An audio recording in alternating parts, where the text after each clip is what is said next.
Hello and welcome to today's Sunday sit-down video. It's actually Monday now. I'm a little behind because, as you can tell, I have moved to a new condo. I have a new home office now, and so the move has taken a lot of my time, but I love doing these Sunday sit-down videos, and so I'm doing mine a day late.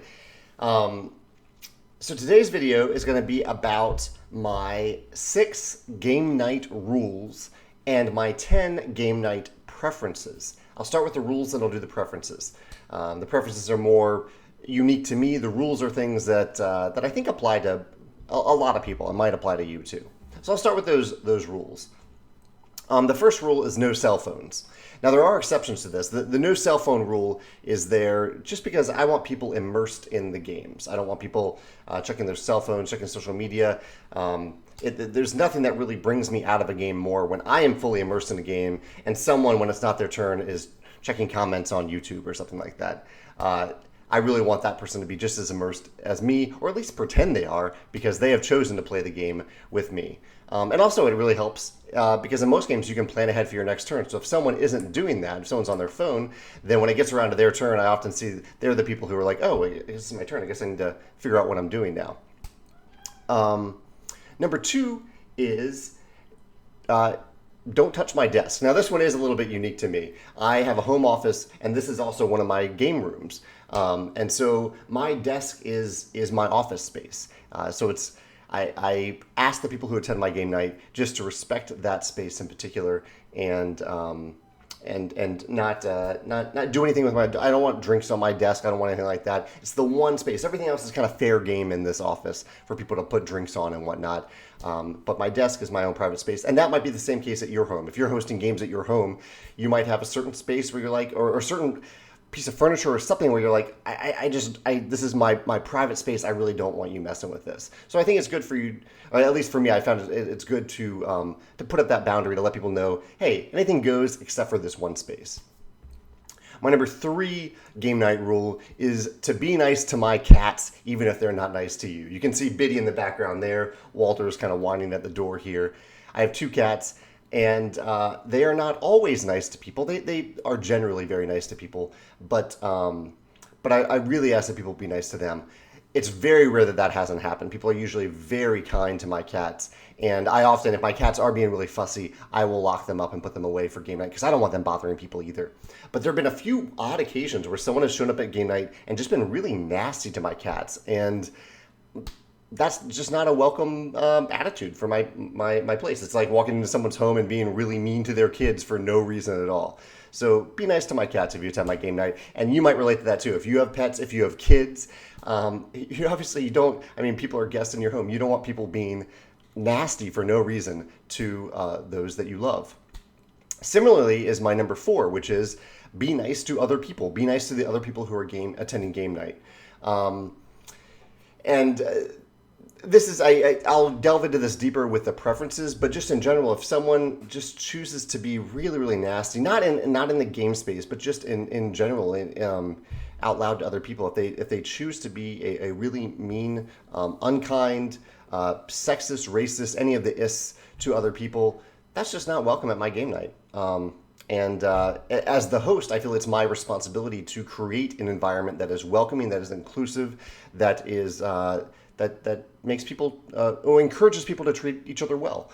And so that's the type of environment I try to foster at my game nights. Number 5 is use cup holders and side tables for drinks and food. I don't really like my games.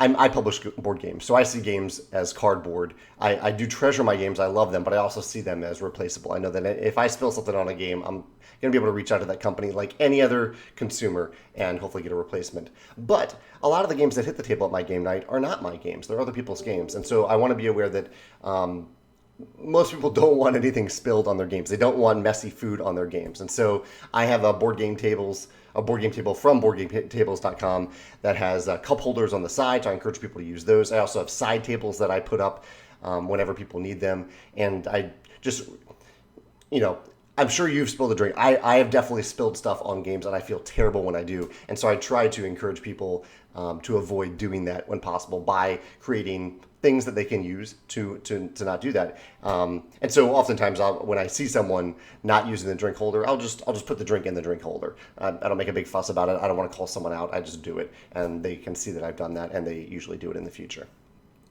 I'm reading this from an older post that I wrote on my personal blog. My number 6 is feel free to eat and drink anything in my kitchen except for the last bite of anything.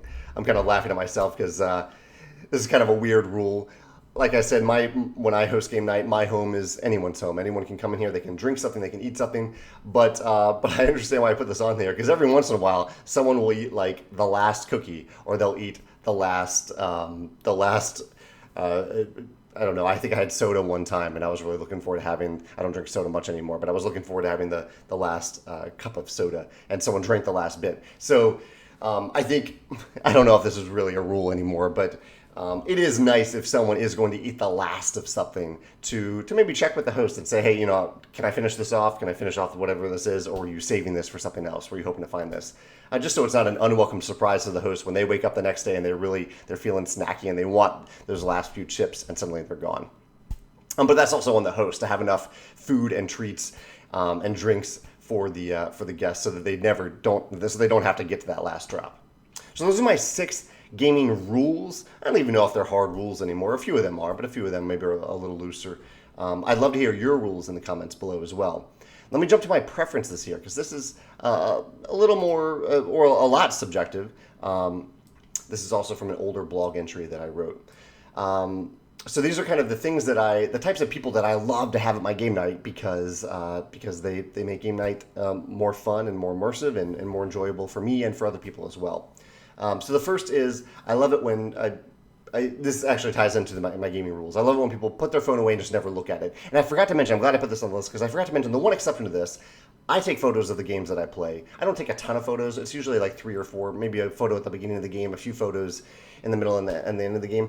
That's my one exception for using your phone. And I think that's a fair exception because it shows that you are immersed and invested in the game. If you're actually just taking a photo of the game, not necessarily if you're posting it on Instagram right away, which I don't do. I just take a photo of the game, I save it for later, I do my social media later for the photo. But I think it's showing that you're still involved in the game. You're interested in it. You're not doing something else on your phone.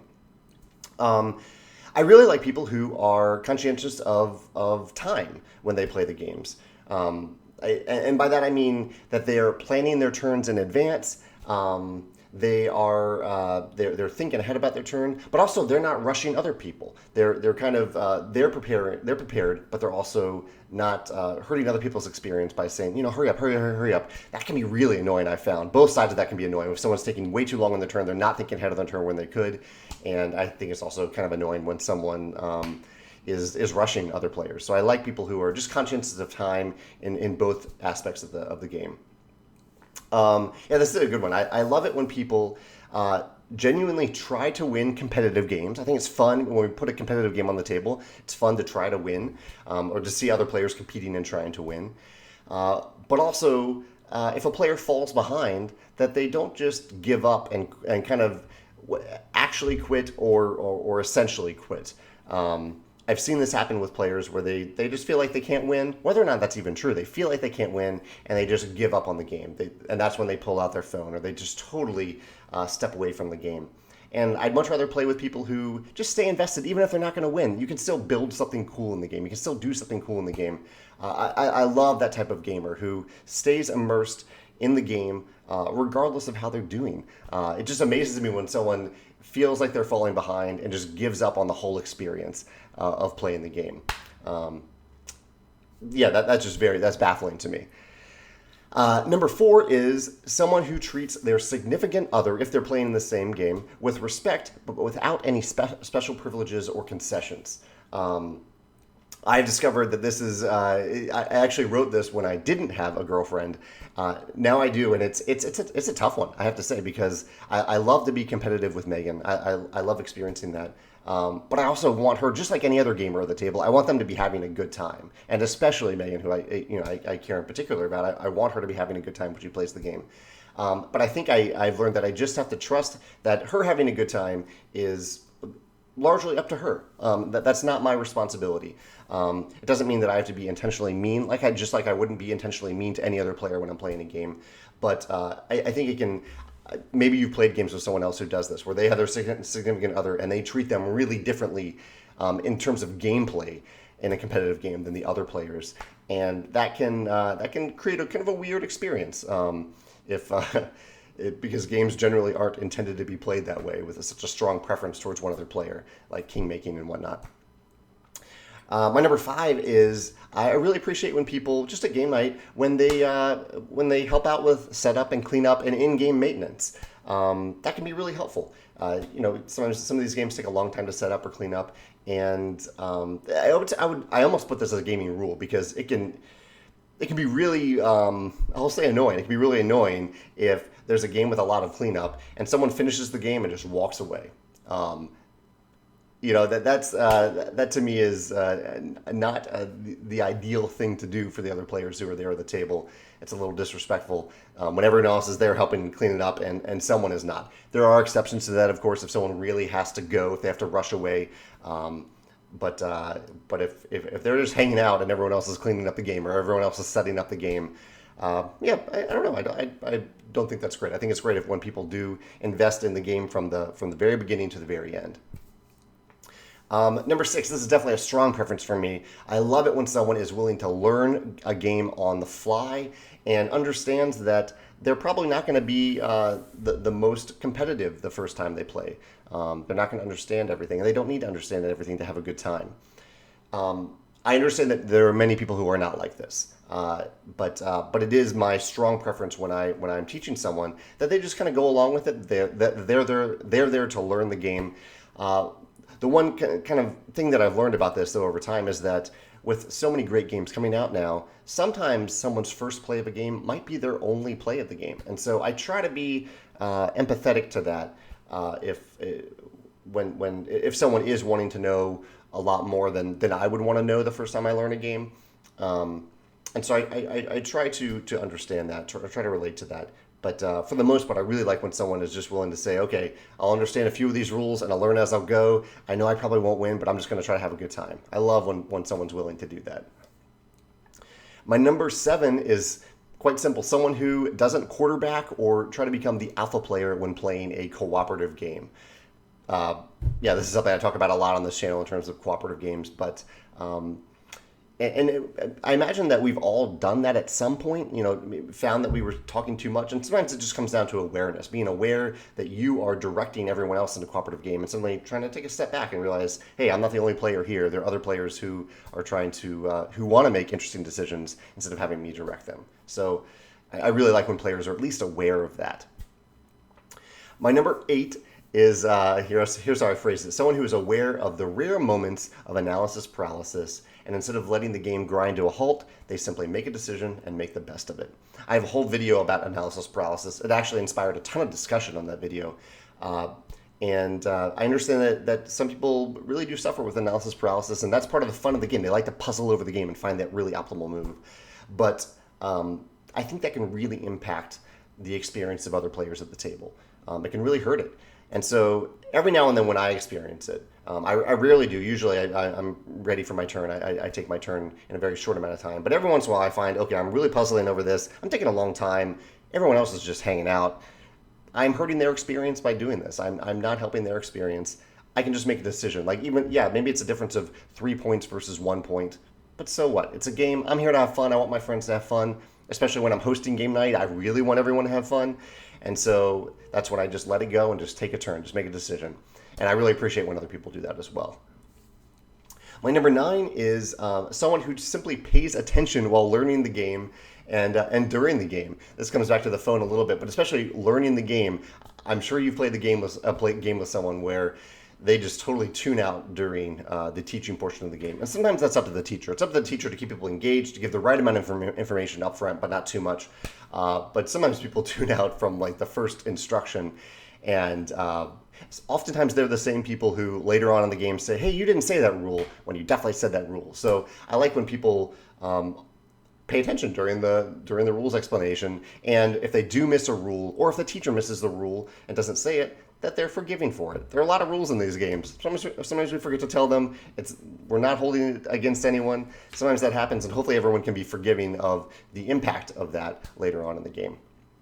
And last, number 10, my number 10 gaming preference is, I'll read it how I wrote it before. Someone who is able to make light of tough circumstances and commends other players for making impactful plays without taking it personally or blaming everyone else or the game for their misfortune. This one came from a few players that I've played with who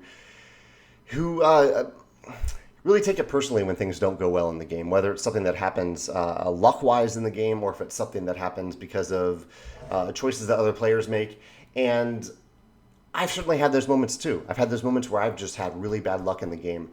And as I talked about in my memorable moments video, sometimes those can be, instead of being weighed down by those moments, I can make light of them and make them a memory. Like how crazy are these odds that I drew all the white tokens out of the bag and Cracks of Quedlinburg in the first round instead of drawing anything else, or like the fourth round. I think that's when it happened for me. You can make light of it. You can make a gaming memory of those bad circumstances instead of having it weigh down your experience and having it hurt everyone else. And also at the same time, whenever I experience that, I either try to make a gaming memory out of it, or when other players are making great decisions, or even when I've lucked out of a tough situation, I try to, like I said here, I try to commend other players for making great decisions and for winning the game. Every once in a while, I'm sure you've played a game with someone who chalks the whole thing up to luck at the end of the game. Someone else won, and they chalk it up to luck, and they're like, you just got lucky this game. That kind of sucks when you say that. Like, instead of blaming it on luck, give the other person credit for playing better than you. That to me is the more compassionate way to lose a game, to be a good loser of a game. When you lose a game, commend the winner. I think that's a better way to go, in my opinion.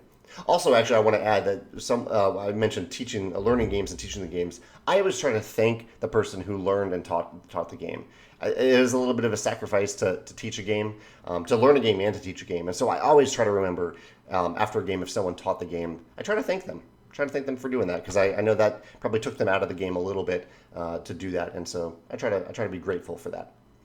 Those are my 6 gaming rules and my 10 gaming preferences. I would love to hear about your rules and preferences. Rules are, things that are pretty hard. If you're hosting a game night, these are your rules. You really need people to follow these instructions. The preferences are things that the types of people that you prefer to play games with, even though you might play games with other people at times. Those are my thoughts. I'd love to hear yours in the comments. And thanks for joining me for this Monday sit-down video. Thanks.